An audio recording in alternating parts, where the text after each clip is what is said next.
So what is Land of the Lustrous about? Is it about innocence and curiosity? Nah, it's about a bunch of cute rocks doing cute things. Yeah, very cute. It's about fighting the gods or whatever these things are. Land of the Lustrous is about many things.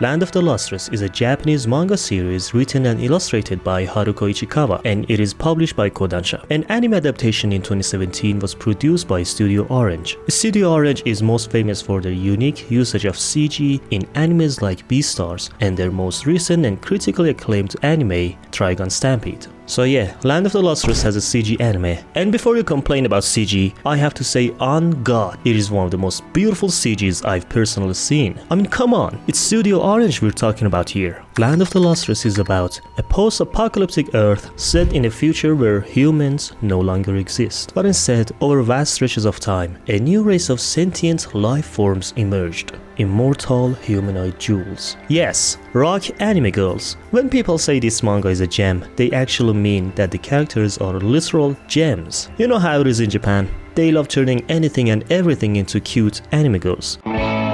We have Diamond, Yellow Diamond, Cinnabar, Bort, and many more other gems.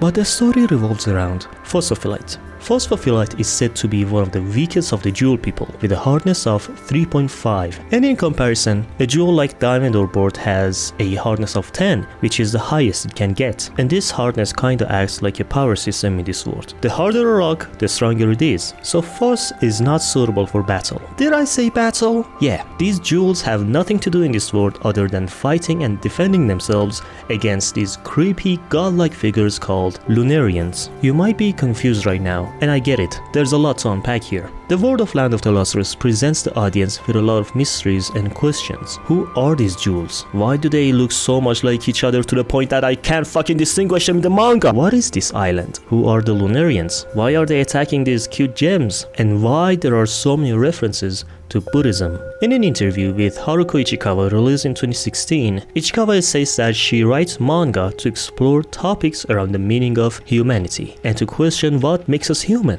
And this is particularly recognizable in her first manga, Mushito Uta, where you can see Ichikawa's distinct art style for the first time. In the same interview, Ichikawa states that she went to a Buddhist high school, and the interesting part is that she didn't know it was a Buddhist school, and she only learned about this after she enrolled. In this school, she studied about Buddhism for 3 years, and through one Buddhist scripture, she learned about a line that states, "The Western paradise is made up of gems." And this line made her think that even in a place like paradise where each and everything experiences salvation, the gems can only ever be decoration. She then continues that she wondered whether there was a place where we can acquire these gems, and she thought that a story where the Lunarians come to hunt these gems would make for an interesting story. Thus, the idea for Land of the Lustrous was born. Also, I put a link to this interview in the description for anyone who wants to read it.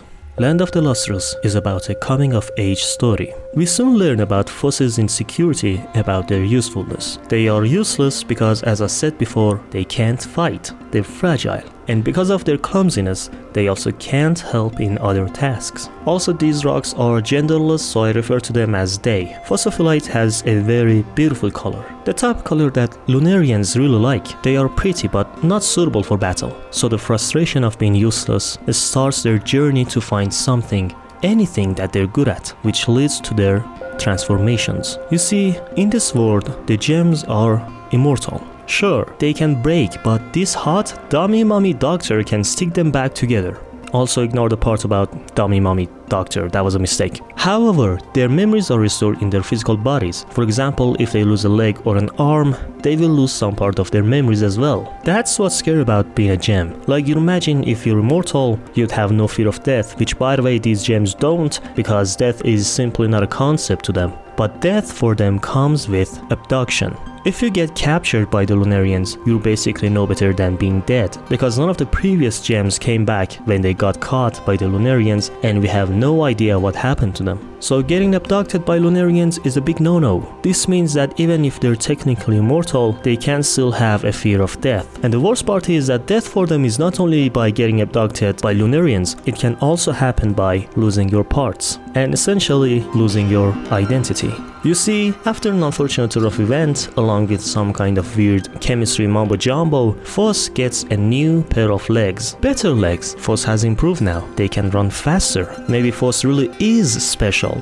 None of the other gems can do what Phos did. Now they have found a new goal, to improve even further beyond and get new, better limbs so that they can be more useful. But this is not a fantasy sunshine and rainbow story. There are consequences. As the story progresses, their self-improvement comes at a cost of losing most of their self. This story portrays all of the changes throughout Phos of Light's life, and gosh darn it, I love these sort of stories. One of the things that made me really invested in this story was the questions around the enemies, like, seriously, who are Lunarians? What do they want? What will happen if they catch you? What is on the moon? This sense of mystery is one of the strongest points of the story, because Land of the Lustrous is also about the fear of unknown. And I'm not gonna ruin the fun for you by spoiling anything, but I have to say that one of the most memorable plot twists I've ever read comes from this manga. Land of the Lustrous is about happiness, but what is happiness? That's a question our main character faces in their journey. In the interview I mentioned at the start of the video, Ichikawa states that she believes that the usefulness of humans are determined by their work. If you can work, then you're useful. That's a very Japanese-like mentality, and that's exactly what Phos thinks. And then Phos finds a work. They decide to help a character in the story and make them happy and prove to be useful and ultimately be happy themselves. So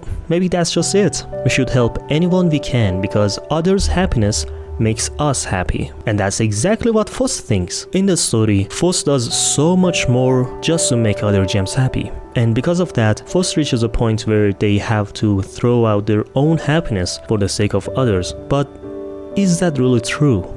Land of the Lustrous is about contempt. Throughout the story we can see that Phos truly feels contempt toward themselves. They're never satisfied with what they have and they keep chasing this false dream of becoming happy by being someone they're not. Maybe helping other gems was just an excuse to help Phos get what they want. But no matter how much Phos runs, they can never become happy. Not until they truly reach a point of acceptance. Spoiler alert for manga chapter 99.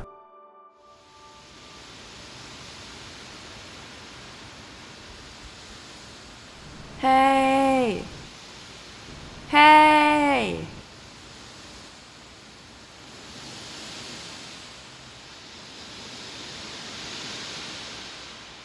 Oh!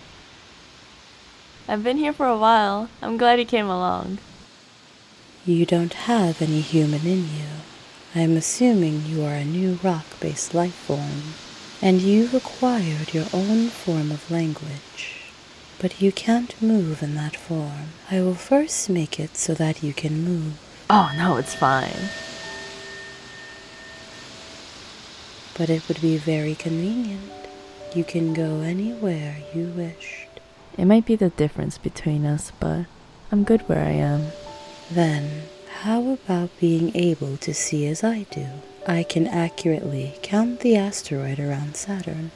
No, it's fine. I can sense you. And I like how things are now. You're kind.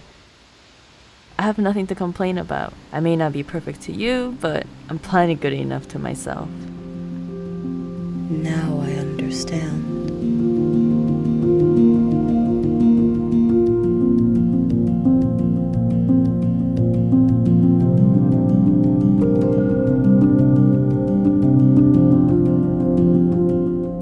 Land of the Lustrous, in simple words, is captivating. I thank the god that the anime is in CG, and on top of that, the fact that the Studio Orange made it. For some reason, having the anime in CG makes perfect sense for Land of Lustrous' overall design and themes. I don't think you can portray these gems any better in a traditional anime art style. The anime has some simple but unique and breathtaking sceneries, and it's all thanks to Studio Orange because they managed to turn this into this. Their creative vision not only only captures the uniqueness of the manga's art style, but also improves the visuals of each scene. But what about the manga? When I first started reading the manga after watching the anime, I was confused on what I was looking at because it was so different from any other manga I've read up until that point. But it slowly became one of my favorite arts in any manga. There's just something really mesmerizing about Ichikawa's line work that really stuck with me. Not only that, I love the usage of negative space in each and every scene. Land of the Lustrous can be summarized in only 2 colors, and it is basically about black and white. And again, not only that,